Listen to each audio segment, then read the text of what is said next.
মক্কার মানুষেরা যে বলে মুহাম্মদ একজন বড় মানের কবি, সত্যি তো তাকে কবি মনে হয় না হয় জীবনে কত কবির কবিতা আবৃত্তি করতে শুনেছি, আমার জিন্নিতে কোনদিন এত সুন্দর কবিতা শুনি না।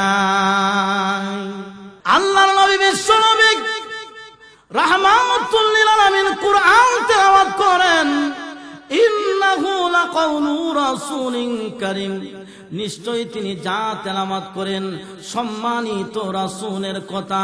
ওয়া মা হুয়া বিকাউলি শাইর, তিনি দুনিয়ার কোন কবি নয়। কালিলাম মা তুমিনুন, অল্প মানুষেরা তোমরা তা বিশ্বাস করো।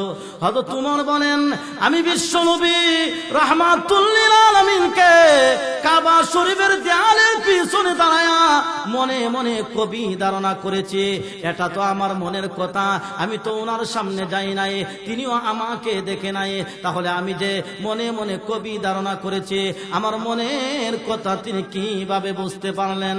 এমনিতে তিনি মনে মনে চিন্তা করেন, বুঝেছি তিনি দুনিয়ার কোনো কবি যদি না হয়, দুনিয়ার বড় মানের গণক অথবা জ্যোতিষী হবে। না হয় আমার মনের কথা কিভাবে বুঝতে পারলো তিনি বড় মানের কোন গণক হবে? গণক ছিলেন তো আমরা ছোটবেলায় দেখতাম, কাদের মধ্যে একটা ব্যাগ ফালাইয়া পাড়ায় পাড়ায় কিছু গণক ঘুরতো আর মহিলাদের ভাগ্য গণনা। এক এলাকার মধ্যে নাকি এক গণক গেছে মহিলাদের ভাগ্য গণনা করার জন্য, মহিলাদেরকে ভাগ্য গণনা করতেছে। একজনকে বলতেছে তোমার কপালে এটা আছে, আরেকজনকে বলতেছে তোমার কপালে ওইটা আছে। এক মুরব্বী তাবলীগে 3 চিল্লা লাগাই আইছে, এমন এক মুরব্বী এই অবস্থা দেখতেছে। তখন মুরব্বীকে গণককে বললে, ভাই দেখেন তো আমার কপালে কি আছে? এমনিতে গণক বলে, আপনার কপালে বিশাল বড় একটা দুর্ঘটনা। আচ্ছা, তাহলে এই দুর্ঘটনা থেকে বাঁচতে হলে কি করতে হবে? আমার দরবারে একটা গরু দিতে হবে। এমনিতে মুরব্বীর পায়ের মধ্যে ছিল জুতা, এই জুতা কুল্লা টাস টাস করে গণকের গালের মধ্যে 2টা বাড়ি মারছে। গণক তখন ডাক দিয়া বলে, আরে এটা কি করলেন? এমনিতে মুরব্বী তখন ডাক দিয়া বলে, আমার কপালে দুর্ঘটনা আছে তুমি বলতে পারলা, আর তোমার কপালে যে আজকে জুতার বাড়ি আছে এটা কি সকালবেলা তুমি বুঝা পাইছ না? তাহলে এই কাজ কোনোদিন করা যাবে না। গণনা করা এটা হলো কুফরি। এই কুফরি কাজ করলে 40 দিনের ইবাদত মহান আল্লাহর দরবারে কবুল করা হয় না। হয়তো তোমার বলেন, মুহাম্মদ আমার মনের কথা কিভাবে বুঝতে পারলো? তাহলে বুঝতে পেরেছি মুহাম্মদ একজন বড় মানের কোন গণক হবে। এমনিতে আল্লাহ রাসূল আবার তেলাওয়াত করেন, ওয়া মা হুয়া বিকাউলি কাহিন قليلا ما تذكرون।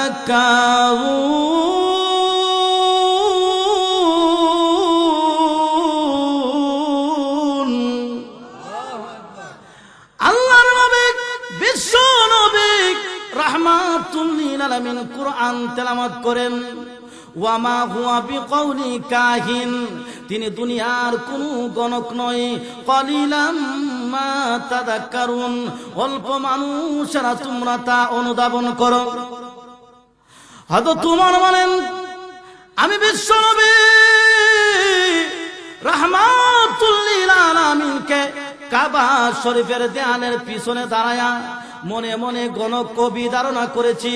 তিনি কুরআনের আয়াত দ্বারা জবাব দিলেন, তিনি দুনিয়ার কোন কবি নয়।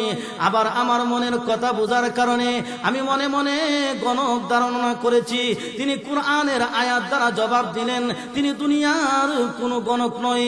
তাহলে তিনি কবি যদি না হয়, গণক যদি না হয়, তাহলে তিনি কে? কি তেলাওয়াত করেন?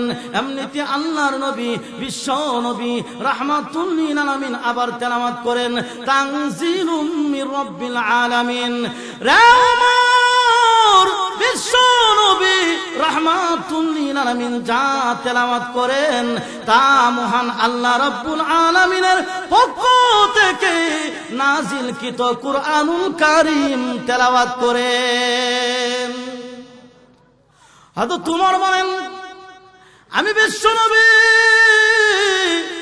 রাহমাতুল লিল আলামিনের কুরআন তেলাওয়াত শুনে যখন আমার দিনটা যখন পরিবর্তন হয়ে গেল, আমি যখন ইসলাম ধর্ম গ্রহণ করলাম, মহান আল্লাহ রাব্বুল আলামিন আমি উমরকে তো সম্মান দিয়েছেন, তো ইজ্জত দিয়েছেন। আল্লাহর নবীর সাহাবী হযরত উমর, তিনি যখন মুসলিম জাহানের খলিফা, তিনি খলিফা থাকা অবস্থায় তিনি মাঠ দিয়ে চলতেছেন দেশের মানুষের অবস্থা দেখার জন্য। এমনিতে একটি মাঠ দেখে চোখের পানি ছেড়ে দিয়া কান্না আরম্ভ করে দিলেন। অন্য অন্য সাথী সঙ্গীরা চিন্তার মধ্যে পড়ে গেলেন, হযরত ওমর কেন এই মাঠটি দেখে কেন চোখের পানি ছেড়ে দিয়া কান্না করে, যার ইশারায় অর্ধ পৃথিবী পরিচালিত হয়, এই মাঠটি দেখে কেন চোখের পানি ছেড়ে দিয়া কান্না করে। এমনিতে হযরত উমর রাদিয়াল্লাহু তাআলা তখন ডেকে বলেন, রে সাহাবীরা শুনো, এমন একটি সময় ছিল আমি উমরের কোনো সম্মান ছিল না, কোনো মর্যাদা ছিল না। আমি উমর ছিলাম এই মাঠের বকরির রাখাল। আমার বাবার অনেকগুলো ছাগল ছিল, এই ছাগলগুলো রাখালি করা আমার দায়িত্ব ছিল।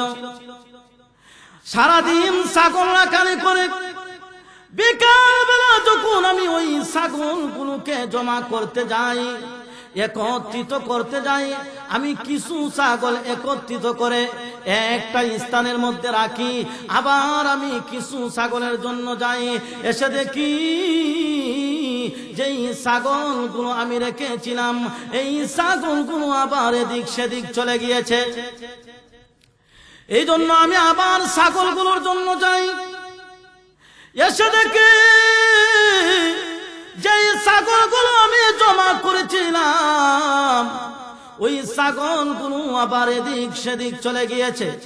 এই জন্য বিকাল বেলা সন্ধ্যার টাইমে আমার বাবা মাঠের মধ্যে একটি লাঠি নিয়া, হাতের মধ্যে একটি লাঠি নিয়া মাঠের মধ্যে এসে আমার পিঠের মধ্যে আঘাত করতো আর বলতো, উমর রে, সামান্য কিছু ছাগল তুমি একত্রিত করতে পারো না, জমা করতে পারো না, তোমার দ্বারা কিভাবে সমাজ পরিচালিত হবে? ইবাদত শিক্ষা দেওয়ার জন্য আল্লাহ যুগে যুগে নবী রাসূল প্রেরণ করেছেন, আসমান থেকে কিতাব নাজিল করেছেন, 104 খানা কিতাব নাজিল করেছেন। এর মধ্যে 100 হলো সহিফা, ছোট ছোট কিতাব। এইদিকে কে বাচ্চারা কথা বলছে, দায়িত্ব নিতে হবে। তার মধ্যে 4টি কিতাব হলো বড় কিতাব, সর্বশ্রেষ্ঠ কিতাব। এর মধ্যে একটি কিতাবের নাম হলো তাওরাত, একটি কিতাবের নাম হলো ইনজিল, একটি কিতাবের নাম হলো জবুর। এই সর্বশ্রেষ্ঠ 4 কিতাবের ভিতরে তার চাইতেও সর্বশ্রেষ্ঠ কিতাবের নাম হলো কুরআন। আওয়াজ করে বলেন তো দেখি, সর্বশ্রেষ্ঠ কিতাবের নাম কি? এই কুরআন হলো মানব জাতির জন্য সবচাইতে বড় একটি নিয়ামত। এই কুরআন হলো মানব জাতির জন্য সর্বকালের সর্বশ্রেষ্ঠ একটি নিয়ামত।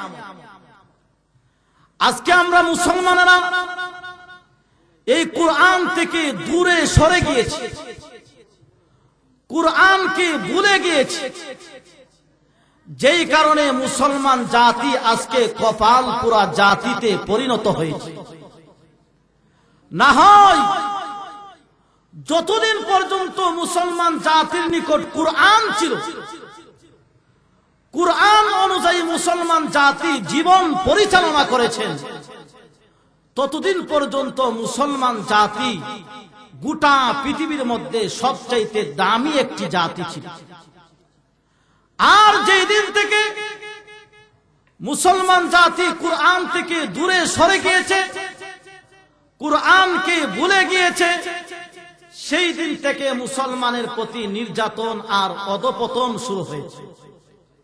অথচ আল্লাহর নবী, বিশ্ব নবী, রাহমাতুল লিল আলামিন, এই কোরআনের দাওয়াত দিতে কত কষ্ট স্বীকার হয়েছে।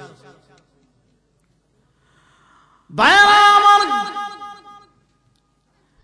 আল্লাহর নবী বিশ্ব নবী রাহমাতুল লিল আলামিন যখন কোরআনের দাওয়াত দিতে শুরু করে দিলেন,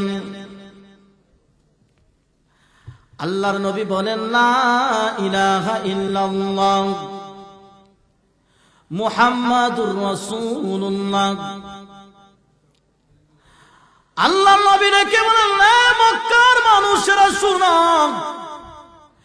আল্লাহ ছাড়া কোনো মাবুদ নাই, মুহাম্মদ সাল্লাল্লাহু আলাইহি ওয়াসাল্লাম হলেন আল্লাহর রাসূল। এই কথা বলে বলে বিশ্ব নবী যখন দাওয়াতের কাজ শুরু করে দিলেন,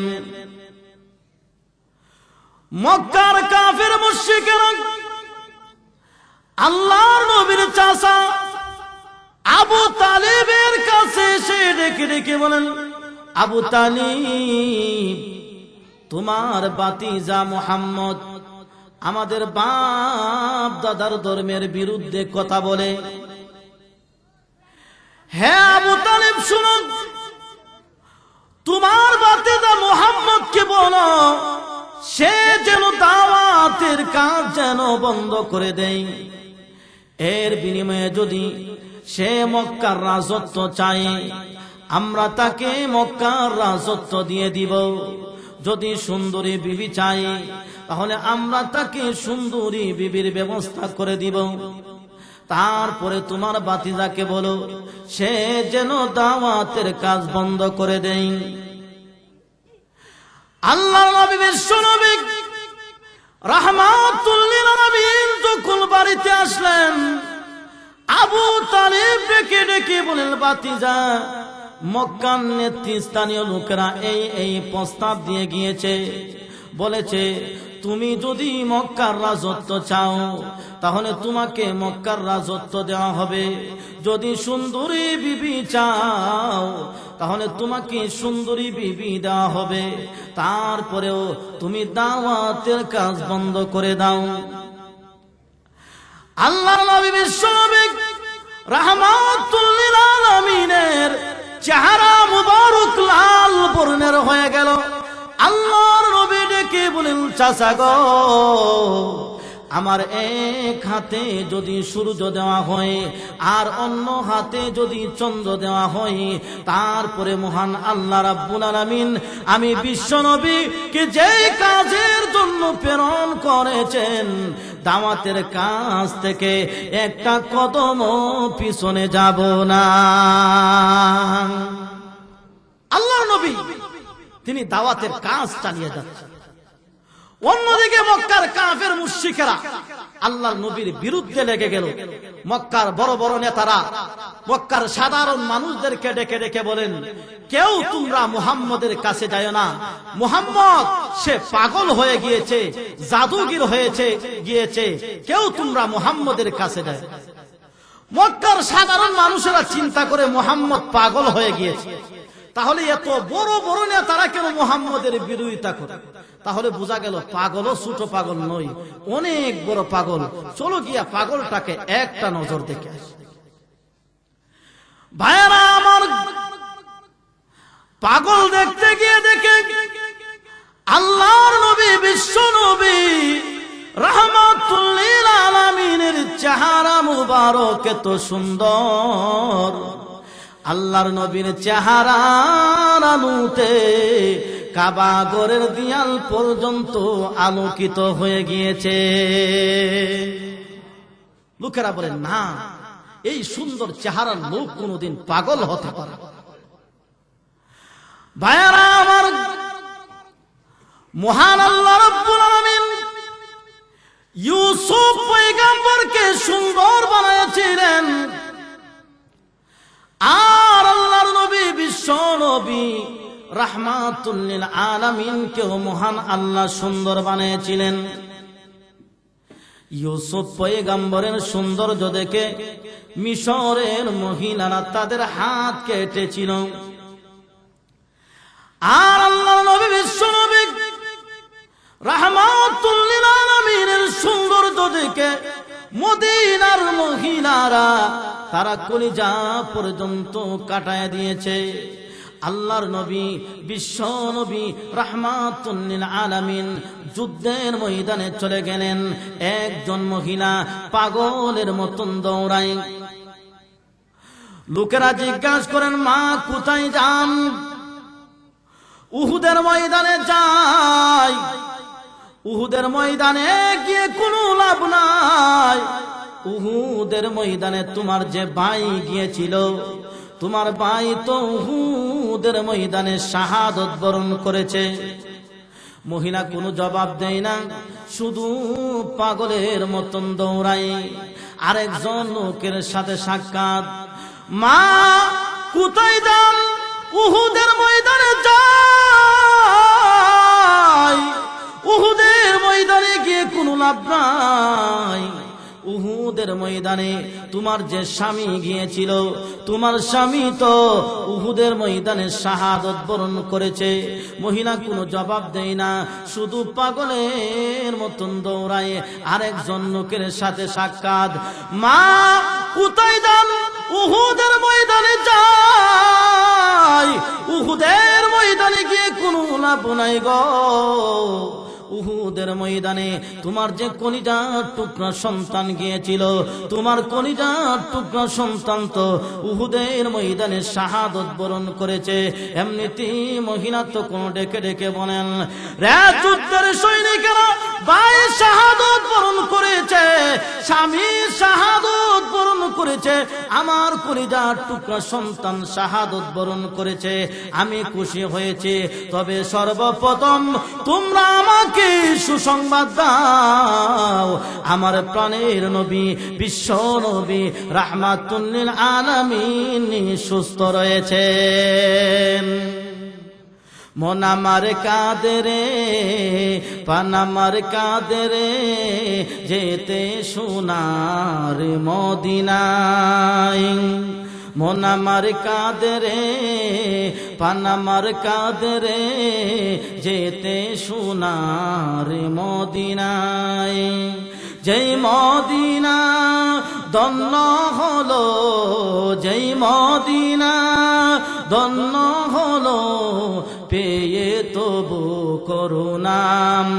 মন আমার কাঁদে রে, প্রাণ আমার কাঁদে রে, যেতে সোনার মদিনায়।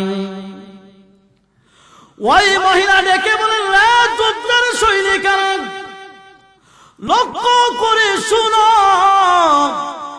ভাই হারাইয়া, সন্তান হারাইয়া, আমার কলিজার টুকরো সন্তান হারাইয়া আমার অন্তরে যা ব্যথা পেয়েছিলাম, আল্লাহর নবী, বিশ্ব নবী রাহমাতুল লিল আলামিনের চেহারা মুবারক যদি একটা নজর দেখতে পারি, তাহলে আমার অন্তরে যা ব্যথা ছিল সমস্ত ব্যথা মুহূর্তের ভিতরে দূর হয়ে যাবে। আর একটু জোরে বলেন সুবহানাল্লাহ। মা এসে বলেন, না পৃথিবীর মানুষ শুনো, মহান আল্লাহ রাব্বুল আলামিন জমিনবাসীর জন্য একটি সূর্য দিয়েছেন, আর আমি আয়েশাকেও মহান আল্লাহ রাব্বুল আলামিন একটি সূর্য দিয়েছেন। জমিনবাসীকে মহান আল্লাহ যেই সূর্য দিয়েছেন, ওই সূর্যটা সকাল বেলা উদিত হয় আর সন্ধ্যার সময় অস্ত যায়। আর আমি আয়েশাকে মহান আল্লাহ যে সূর্য দিয়েছেন, ওই সূর্যটা এশার নামাজের পরে আমি আয়েশার ঘরের মধ্যে উদয় হই। মা আয়েশা বলেন, রে পৃথিবীর মানুষ শুনো, আল্লাহর নবী, বিশ্ব নবী রাহমাতুল লিল আলামিন যখন এশার নামাজের পরে আমি আয়েশার ঘরে তাশরিফ আনতেন, আল্লাহর নবী, বিশ্ব নবী রাহমাতুল লিল আলামিনের নুরানি চেহারার আলোতে আমি সুয়ের ছিদ্র দিয়ে সুতা পর্যন্ত গাঁথতে পেরেছি। কেমন সুন্দর ছিলেন আমাদের। এমন সুন্দর নবীকে যখন মক্কার কাফের মুশরিকরা পাগল বলে, আর লোকেরা যখন পাগল দেখার জন্য যায়, লোকেরা বলে না, এই সুন্দর চেহারার লোক কোনোদিন পাগল হতে পারে। আর নবীদের কুরআন তেলাওয়াত শুনে অটোমেটিকই তারা কালেমা পড়ে মুসলমান হয়ে যায়। এই অবস্থা যখন মক্কার কাফের মুশরিকরা আবু জেহেল, উতবা, সাইবা দেখল, তারা মনে মনে চিন্তা করে, যেইভাবে মুহাম্মদের কণ্ঠে তেলাওয়াত শুনে মানুষেরা মুসলমান হচ্ছে, এক পর্যায়ে দেখা যাবে আমাদের দলে কোনো লোক থাকবে না, আমাদের নেতাগিরি চলে যাবে। এই জন্য তারা বিশাল বড় একটা সমাবেশের আয়োজন করল। ওই সমাবেশের মধ্যে আবু জেহেল বক্তব্য দিলেন, কেউ তোমরা মুহাম্মদের কণ্ঠে তেলাওয়াত শুনতে পারবা না, যদি মুহাম্মদের কণ্ঠে তেলাওয়াত শুনো তাহলে তোমাদেরকে উপযুক্ত শাস্তি দেওয়া হবে। এই আইন করে আবু জেহেল বাড়িতে চলে গেলেন। অথচ আবু জেহেল, উতবা, সাইবা তারা নিজেও বিশ্ব নবীর কণ্ঠে যদি তেলাওয়াত না শুনে তাদের চৌকের মধ্যেও ঘুম আসে। আবু জেহেল যখন তার বিছানার মধ্যে গেলেন, এক পাশ থেকে অন্য পাশে যায়, কিন্তু আবু জেহেলের চৌকের মধ্যে ঘুম আসে না, সাইবার চৌকের মধ্যে ঘুম আসে না, উতবার চৌকের মধ্যে ঘুম আসে। ভাইয়েরা আমার, আল্লাহর নবী বিশ্ব নবী রাহমাতুল লিল আলামিন যখন তাহাজ্জুদের নামাজে যখন কোরআন তেলাওয়াত আরম্ভ করে দিলেন, আবু জেহেল সে আর ঘরে বসে থাকতে পারল না, বিশ্ব নবীর কণ্ঠে তেলাওয়াত শোনার জন্য পাগল পারা হয়ে গেল। আবু জেহেল মনে মনে চিন্তা করেন, আমি হলাম মক্কার বড় লিডার, আমার কথা অমান্য করে কেউ মুহাম্মদের কণ্ঠে তেলাওয়াত শোনার জন্য যাবে না। অতএব আমি একা একা বিশ্ব নবীর কণ্ঠে আজকে তেলাওয়াত শুনবো। উতবাও একই চিন্তা করেছেন।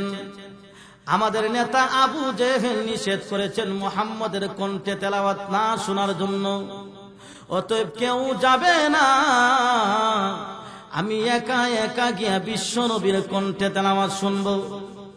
সাইবাও একই চিন্তা করেছেন।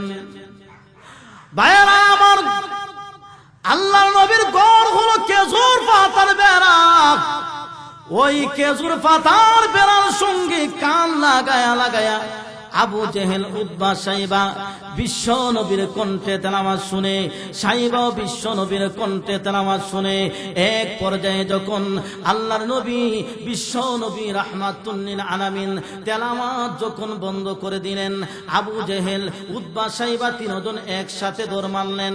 কিন্তু রাস্তা হলো একটা, তিনজন ধাক্কাকে এক জায়গার মধ্যে পড়ে গেলেন। আবু জেহেল ডাক দিয়ে বলে, কে তুমি? এমনিতে একজন ডাক দিয়ে বলে, আমি হলাম উতবা। আরেকজনকে ডাক দিয়ে বলে, কে তুমি? আমি হলাম সাইবা। এমনিতে আবু জেহেল তখন ডেকে ডেকে বলেন, রে উতবা, নিষেধ করে দিলাম মুহাম্মদের কণ্ঠে তেলাওয়াত না শোনার জন্য, তারপরে কেন মুহাম্মদের কণ্ঠে কেন তেলাওয়াত শোনার জন্য আসলে? এমনিতে উতবা ডেকে বলেন, রে আবু জেহেল, তুমি কেন আসলে? এর জবাবটা দেওয়া গে। এমনিতে আবু জেহেল তখন ডেকে ডেকে বলেন, রে উতবা, যতই নিষেধ করতে পারি মুহাম্মদের কণ্ঠে তেলাওয়াত শুনবো না, কিন্তু মুহাম্মদের কণ্ঠে তেলাওয়াত না শুনলে আমি আবু জেহেলের চৌকের মধ্যে ঘুম আসে না। আর একটু জোরে বলেন সুবহান। বেঈমান কাফেররাও বিশ্ব নবীর কণ্ঠে কুরআন তেলাওয়াত শোনার জন্য পাগল ছিল।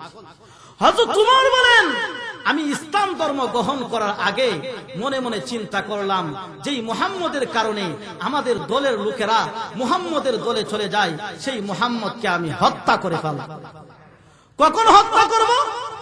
দিনের বেলা যদি হত্যা করে লোকেরা বলবে উমর তো সন্ত্রাস, সে দিনে দুপুরে মানুষ খুন করে ফেলে। আমি রাতের বেলা একা একা মুহাম্মদকে হত্যা করে ফেলব। একদিন আল্লাহর নবী বিশ্ব নবী রাহমাতুল লিল আলামিন গভীর রজনীতে নবীজির হুজ্জা মুবারক থেকে বের হয়ে কাবার চত্বরে চলে গেলেন। ওই জায়গায় গিয়ে নবীজি নামাজের মধ্যে দাঁড়ায় গেলেন। ভাইয়েরা আমার, হযরত উমর বলেন, আমি বিশ্ব নবী রাহমাতুল লিল আলামিনকে দেখে কাবা শরীফের দেয়ালের পিছনে লুকায়া দিয়ে গেলাম। এমনিতে কান দিয়ে শুনি আল্লাহর নবী বিশ্ব নবী রাহমাতুল লিল আলামিন মধুর কণ্ঠে কোরআন তেলাওয়াত, পিজির কোরআন তেলাওয়াত শুনে আমার দিনটা পরিবর্তন হয়ে গেল। তখন আমি মনে মনে চিন্তা করলাম, মক্কার মানুষেরা যে বলে মুহাম্মদ একজন বড় মানের কবি, সত্যি তো তাকে কবি মনে হয় না হয় জীবনে কত কবির কবিতা আবৃত্তি করতে শুনেছি, আমার জিন্দিতে কোনদিন এত সুন্দর কবিতা শুনি না। হয়তো তোমার মনে মনে চিন্তা করলেন মুহাম্মদ বড় মানের একজন কবি হবে। এমনিতে আল্লাহর রাসূল তিনি কোরআন তেলাওয়াত করেন, ইন্নাহু লাকাউলু রাসূলিন কারীম।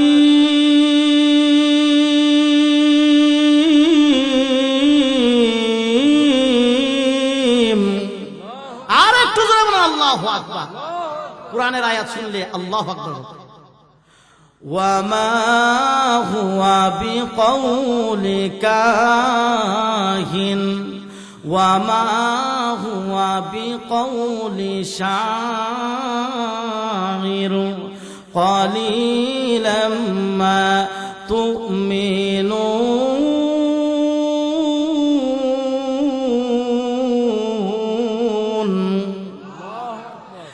আল্লাহর নবী বিশ্ব নবী রাহমাতুল লিল আলামিন কোরআন তেলাওয়াত করেন, ইন্নাহু লাকাউলু রাসূলিন কারীম। নিশ্চয়ই তিনি যা তেলাওয়াত করেন সম্মানিত রাসূলের কথা। ওয়ামা হুয়া বিকাউলি শাইর, তিনি দুনিয়ার কোন কবি নয়। ক্বালিলাম মা তুমিনুন, অল্প মানুষেরা তোমরা তা বিশ্বাস করো।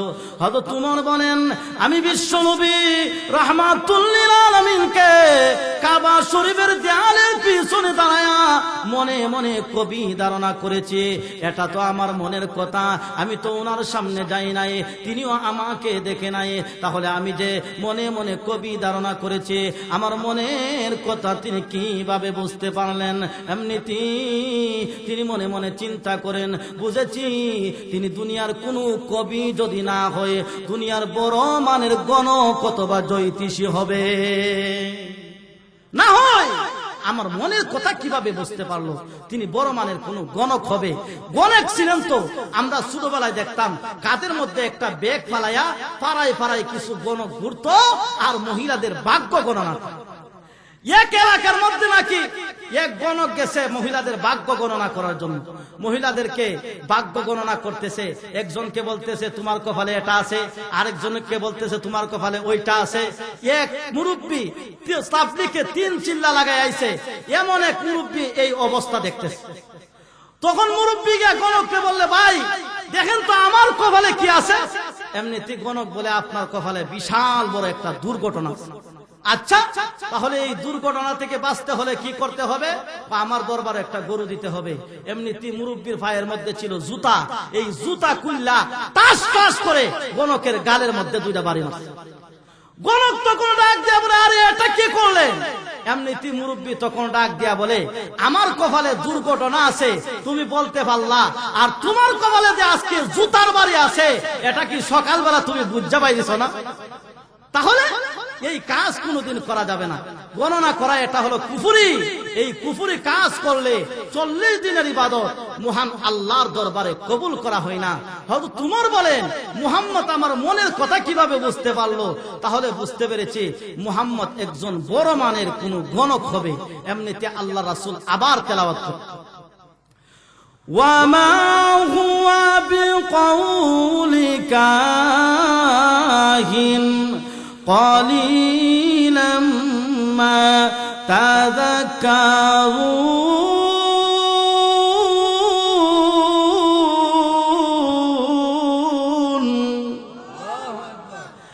আল্লাহর নবী বিশ্ব নবী রাহমাতুল লিল আলামিন কোরআন তেলাওয়াত করেন, ওয়ামা হুয়া বিকাউলি কাহিন, তিনি দুনিয়ার কোনো গণক নয়। কলিলাম মা তাযাক্কারুন, অল্প মানুষেরা তোমরা তা অনুধাবন করো। হয়তো তোমার বলেন আমি বিশ্বনবী রাহমাতুল লিল আলামিনকে কাবা শরীফের দেয়ালের পিছনে দাঁড়ায়া মনে মনে গণক কবি ধারণা করেছি। তিনি কুরআনের আয়াত দ্বারা জবাব দিলেন তিনি দুনিয়ার কোনো কবি নয়। আবার আমার মনের কথা বোঝার কারণে আমি মনে মনে গণক ধারণা করেছি, তিনি কুরআনের আয়াত দ্বারা জবাব দিলেন তিনি দুনিয়ার কোনো গণক নয়। তাহলে তিনি কবি যদি না হয়, গণক যদি না হয়, তাহলে তিনি কে? কি তেলাওয়াত করেন? এমনিতে আল্লাহর নবী, বিশ্ব নবী রাহমাতুল লিল আলামিন আবার তেলাওয়াত করেন তানজিলুম মির রাব্বিল আলামিন। বিশ্ব নবী রাহমাতুল লিল আলামিন যা তেলাওয়াত করেন তা মহান আল্লাহ রাব্বুল আলামিনের পক্ষ থেকে নাজিলকৃত কুরআনুল কারীম তেলাওয়াত করেন। হয়তো তোমার বলেন আমি বিশ্বনবী রাহমাতুল লিল আলামিনের কুরআন তেলাওয়াত শুনে যখন আমার দিনটা যখন পরিবর্তন হয়ে গেল, আমি যখন ইসলাম ধর্ম গ্রহণ করলাম, মহান আল্লাহ রাব্বুল আলামিন আমি উমরকে তো সম্মান দিয়েছেন, তো ইজ্জত দিয়েছেন। আল্লাহর নবীর সাহাবী হযরত উমর তিনি যখন মুসলিম জাহানের খলিফা, তিনি খলিফা থাকা অবস্থায় তিনি মাঠ দিয়ে চলতেছেন দেশের মানুষের অবস্থা দেখার জন্য। এমনিতে একটি মাঠ দেখে চোখের পানি ছেড়ে দিয়া কান্না আরম্ভ করে দিলেন। অন্য অন্য সাথী সঙ্গীরা চিন্তার মধ্যে পড়ে গেলেন, হযরত ওমর কেন এই মাঠটি দেখে কেন চোখের পানি ছেড়ে দিয়ে কান্না করে? যার ইশারায় অর্ধ পৃথিবী পরিচালিত হয়, এই মাঠটি দেখে কেন চোখের পানি ছেড়ে দিয়ে কান্না করে? এমনিতে হযরত ওমর রাদিয়াল্লাহু তাআলা আনহু তখন ডেকে বলেন, রে সাহাবীরা শুনো, এমন একটি সময় ছিল আমি উমরের কোনো সম্মান ছিল না, কোনো মর্যাদা ছিল না। আমি উমর ছিলাম এই মাঠের বকরির রাখাল। আমার বাবার অনেকগুলো ছাগল ছিল, এই ছাগলগুলো রাখালি করা আমার দায়িত্ব ছিল। সারাদিন ছাগল রাখালি করে বিকালবেলা যখন আমি ওই ছাগলগুলোকে জমা করতে যাই, একত্রিত করতে যাই, আমি কিছু ছাগল একত্রিত করে একটা স্থানের মধ্যে রাখি, আবার আমি কিছু ছাগলের জন্য যাই। এসে দেখি যেই ছাগলগুলো আমি রেখেছিলাম এই ছাগলগুলো আবার এদিক সেদিক চলে গিয়েছে। এই জন্য আমি আবার ছাগলগুলোর জন্য যাই। এসে দেখি যে ছাগলগুলো আমি জমা করেছিলাম ওই ছাগলগুলো আবার এদিক সেদিক চলে গিয়েছে। এই জন্য বিকাল বেলা সন্ধ্যার টাইমে আমার বাবা মাঠের মধ্যে একটি লাঠি নিয়া, হাতের মধ্যে একটি লাঠি নিয়া মাঠের মধ্যে এসে আমার পিঠের মধ্যে আঘাত করতো আর বলতো, উমর রে, সামান্য কিছু ছাগল তুমি একত্রিত করতে পারো না, জমা করতে পারো না, তোমার দ্বারা কিভাবে সমাজ পরিচালিত হবে? এক পর্যায়ে উমরের আব্বা তাকায় দেখে উমরের যে মাথা আছে মাথার মধ্যে উটের লেজ আছে না, ডাক দিয়ে বলেন, রে উমর, তোমার মাথার মধ্যে উটের লেজ আছে না, কোথায় থেকে? তখন উমর ডাক দিয়া বলে, আব্বা, যখন রোদ্দ উঠে তখন আমি উটের পিছনে দাঁড়ায় থাকি, উটের পিছনে দাঁড়ায় থাকি, এই উটের লেজ আছে না আমার মাথার মধ্যে। তখন উমরের আব্বা আফসোস করে বলে, আহা, এত বোকা একটা ছেলে আমাকে আল্লাহ দিছে, এই ছেলে কিভাবে সমাজে পরিচালনা করবে, সমাজ কিভাবে পরিচালনা করবে, সমাজে কিভাবে চলাফেরা করবে? হযরত উমর তখন ডাক দিয়া বলেন, রে সাহাবীরা শুনো, আমি উমর ছিলাম এই মাটির বকরির রাখাল। আমি উমরের কোনো সম্মান ছিল না, কোনো ইজ্জত ছিল না, কিন্তু ইসলাম ধর্ম গ্রহণ করার পরে, কুরআন অনুযায়ী আমার জীবনটা পরিচালনা করার পরে আল্লাহ রাব্বুল আলামিন আমি উমরকে এত সম্মান দিয়েছেন, এত ইজ্জত দিয়েছেন, আজ উমরের আঙ্গুলের ইশারায় অর্ধরা পৃথিবী পরিচালিত হয়। আর একটু জোরে বলেন সুবহান। তাহলে এই কুরআনের সাথে যারই সম্পর্ক হবে তারই মর্যাদা মহান আল্লাহ পাক রব্বুল আলামিন বাড়ায়। ভাইয়ারা আমার লক্ষ্য করে দেখুন, মনে করেন আপনি একটি পাঞ্জাবি বানাইলেন 500 টাকা গজের কাপড় দিয়া, আর আল্লাহর কোরআনের একটি গিলাফ বানাইলেন সামান্য 20 টাকা গজের কাপড় দিয়া। পাঞ্জাবি যদি পুরাতন হয়ে যায়, ওই পাঞ্জাবি দিয়ে হাত মোছা হয়, পা মোছা হয়। আর আল্লাহর কোরআনের একটি গিলাফ বানাইলেন সামান্য 20 টাকা গজের কাপড় দিয়া। অজান্তে কোনদিন যদি পা লেগে যায়, টান দিয়ে বুকে নেন আর চুমুকান, আর ডাক দিয়া বলে গিলাফ রে, তোমার মূল্য সাধারণ কাপড়ের মূল্য নয়। তোমার সম্পর্ক আল্লাহর কোরআনের সাথে হয়ে গিয়েছে। আল্লাহর কোরআনের সাথে সম্পর্ক হওয়ার কারণে মহান আল্লাহ রাব্বুল আলামিন সামান্য 20 টাকা কাপড়ের মূল্য মহান আল্লাহ বাড়াইয়া দিয়েছে। ভাইরা আমার, শুধু তাই নয়, এই কুরআনের সাথে যারই সম্পর্ক হয়েছে তারই মর্যাদা মহান আল্লাহ রাব্বুল আলামিন বাড়াইয়া দিয়েছেন। ভাইরা আমার, এই কুরআনের সাথে যারই সম্পর্ক হবে, মনে করেন আপনার 3টি সন্তান আছে, একজন সন্তানকে ইঞ্জিনিয়ার বানাইলেন, আরেকজন সন্তানকে ডাক্তার বানাইলেন, আর ছোট সন্তানকে আল্লাহর কোরআনের আলেম বানাইলেন, আল্লাহর কোরআনের হাফেজ বানাইলেন। আপনার সাকরাতের সময় আপনার ইঞ্জিনিয়ার সন্তান কোনো কাজে লাগবে না, ডাক্তার সন্তান কোনো কাজে লাগবে না। আর আপনার কলিজার টুকরো সন্তান যদি আল্লাহর কোরআনের আলেম হতে পারে, আল্লাহর কোরআনের হাফেজ হতে পারে, সে যখন আপনার পাশে বসে বসে যখন আল্লাহর কোরআনের সূরা ইয়াসিন তেলাওয়াত করবে, আল্লাহর নবী বিশ্ব নবী রাহমাতুল লিল আলামিন ডেকে বলেন, উম্মতেরা রে, সাকরাতি ব্যক্তির পাশে বসে বসে যখন আল্লাহর কোরআনের সূরা ইয়াসিন তেলাওয়াত করা হয়, ওই সূরা ইয়াসিন তেলাওয়াত করার কারণে মহান আল্লাহ রাব্বুল আলামিন তার মৃত্যুর কষ্টটাকে আসান করে দেন।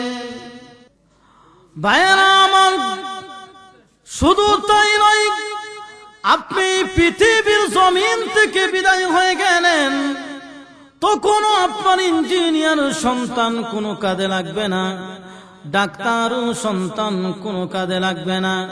মসজিদের ইমাম সাহেব আপনার জানাজার নামাজ পড়াইল, মসজিদের ইমাম সাহেবের অন্তরে কোনো ব্যথা নাই, কোনো দুঃখ নাই। কেন নাই? মসজিদের ইমাম সাহেব আর আপনার সাথে রক্তের কোনো সম্পর্ক নাই। আর আপনার কলিজার টুকরো সন্তান যদি আল্লাহর কোরআনের আলেম হতে পারে, আল্লাহর কোরআনের হাফেজ হতে পারে, সে যখন আপনার লাশটাকে নিয়ে যখন জানাজার নামাজে দাঁড়াবে, আপনার যত স্মৃতি আছে সমস্ত স্মৃতিগুলো তার মাথার মধ্যে ভেসে উঠবে। সে মনে চিন্তা করবে, ও প্রভু,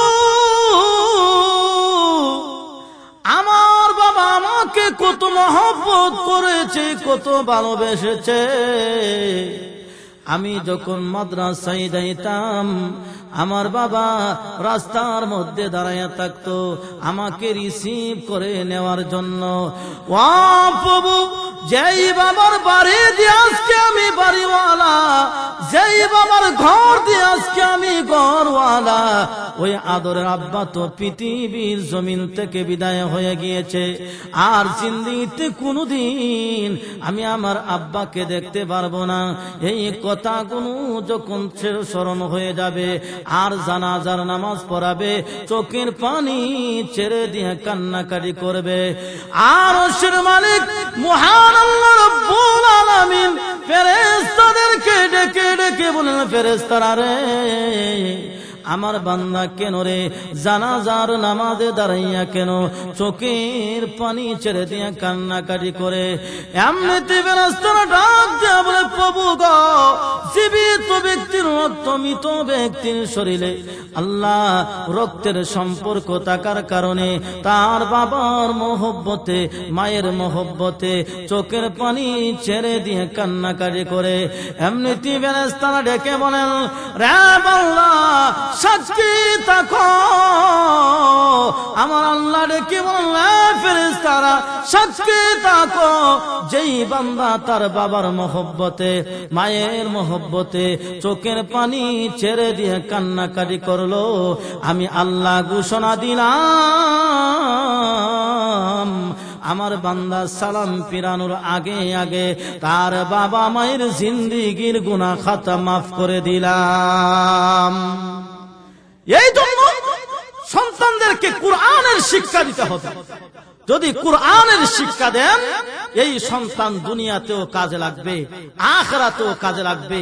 আপনি যখন পৃথিবীর জমিন থেকে বিদায় হয়ে যাবেন, তখন আপনার ইঞ্জিনিয়ার সন্তান তত আপনাকে তেমন বেশি স্মরণ করবে না, ডাক্তার সন্তান তেমন বেশি স্মরণ করবে না।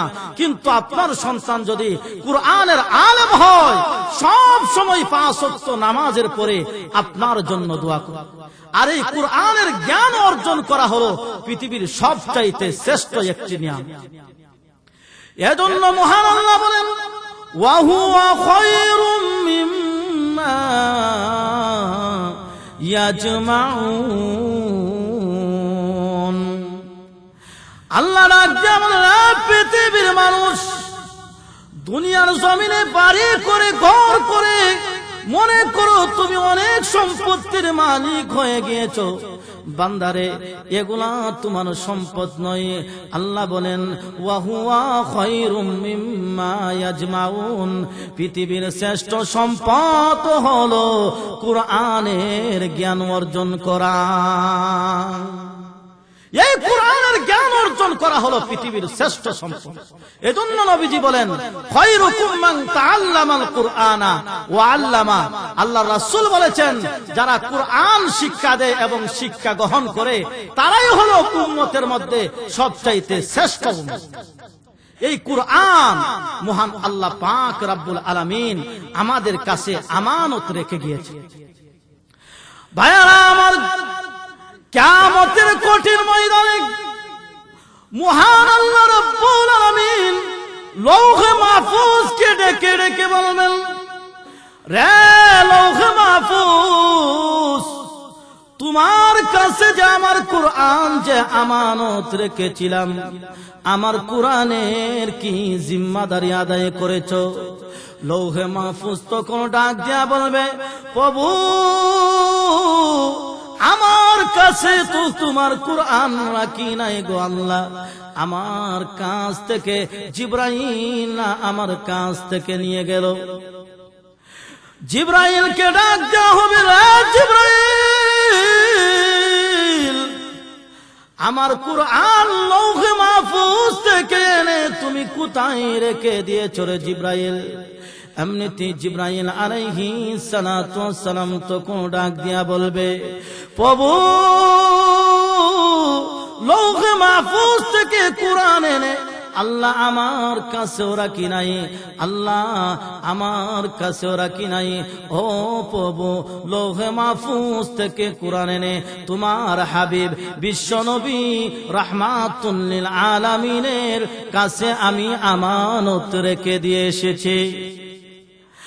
আল্লাহর নবী বিশ্বনবী রাহমাতুল লিল আলামিনকে ডাক দেওয়া হবে, হাবিব, জিবরাইল আপনার কাছে কোরআন আমানত দিয়েছে, আমার কোরআন কোথায় রেখেছো? আমার কোরআনকে তুমি ফিরাইয়া দাও। এমনিতেই আল্লাহর নবী, বিশ্ব নবী রাহমাতুল লিল আলামিন তো কোন ডাক দিয়া বলবেন, ও প্রভু,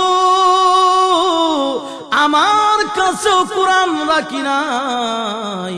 আল্লাহ লক্ষ উম্মতদেরকে সামনে রেখে বিদায়ী হজ্জের ভাষণে, আমার বিদায়ী হজ্জের ভাষণে আমার উম্মতের কাছে আমার কোরআন, আপনার কোরআনকে আমানত রেখে দিয়ে এসেছে। এমনিতেই মহান আল্লাহ পাক রব্বুল আলামিন উম্মতে মুহাম্মদীদেরকে ডাক দিলেন। উম্মতে মুহাম্মদী কোথায়? এমনিতে বলবে, জি আল্লাহ, আসামির লাইনে দাঁড়ায় যাও। এমনিতেই দেখা যাবে উম্মতে মুহাম্মদীদেরকে ফেরেশতারা একজন একজন করে আসামির লাইনে এনে দাঁড় করায় দিবে।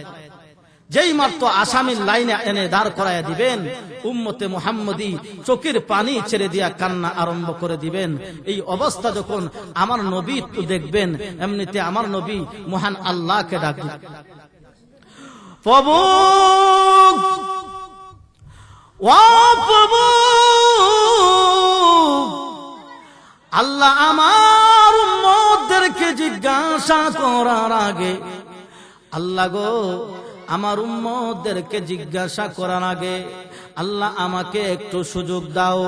সুযোগ দিনে কি করবেন? আল্লাহ, আমি আদম পয়গম্বরের কাছে যাব। যাও, সুযোগ দিলাম। এমনিতেই আল্লাহর নবী, বিশ্ব নবী রাহমাতুল লিল আলামিন আদম পয়গম্বরের কাছে গিয়ে ডেকে ডেকে বলবেন, ওগো আদম পয়গম্বর, এই যে আসামির লাইনে দাঁড়ায় আছে, তারা হলেন আপনার সন্তান, আমি নবীর উম্মত। ওগো আদম পয়গম্বর, পিতার সামনে যদি সন্তান জাহান্নামে যায়, তাহলে পিতার ইজ্জত সম্মান ঠিক থাকে না। নবীর সামনে যদি উম্মত জাহান্নামে যায়, তাহলে নবীর ইজ্জত সম্মান ঠিক থাকে না। আদম পয়গম্বর চলেন মহান আল্লাহ রাব্বুল আলামিনের কাছে গিয়ে সুপারিশ করি। আপনি গিয়ে বলবেন, আল্লাহ, আমার সন্তানদেরকে আপনি মাফ করে দেন। আমি গিয়ে বলবো, আল্লাহ, আমার উম্মতদেরকে আল্লাহ তুমি মাফ করে দাও। আমরা দুইজন গিয়ে সুপারিশ করব। এমনিতেই আদম পয়গম্বর তখন ডেকে ডেকে বলবেন, ওগো বিশ্ব নবী রাহমাতুল লিল আলামিন, না না না, আজকে কিয়ামতের কঠিন ময়দানে আমি আদম পয়গম্বর আমার সন্তানের জন্য সুপারিশ করতে পারবো না। আল্লাহ, আমার জান বাঁচায়ে। এই কথা বলে আদম পয়গম্বর যখন চলে যাবে, এমনিতে আল্লাহর নবী, বিশ্ব নবী রাহমাতুল লিল আলামিন চোখের পানি ছেড়ে দিয়া কান্নাকাটি করবে আর ডাক দিয়া বলবে, প্রভু, আদম পয়গম্বর তার সন্তানদেরকে ভুলে যাইতে পারে, ওগো আল্লাহ, আমি আমার উম্মতদেরকে ভুলে যাইতে পারবো না। আল্লাহ, আমার উম্মতদেরকে তুমি মাফ করে দাও। এই কথা বলে বলে যখন চোখের পানি ছেড়ে দিয়ে যখন কান্না আরম্ভ করে দিবেন, এমনিতে মহান আল্লাহ রাব্বুল আলামিন তখন ডাক দিয়া বলবেন, হাবিব, মাথা উঠান, আর কাঁদতে হবে না।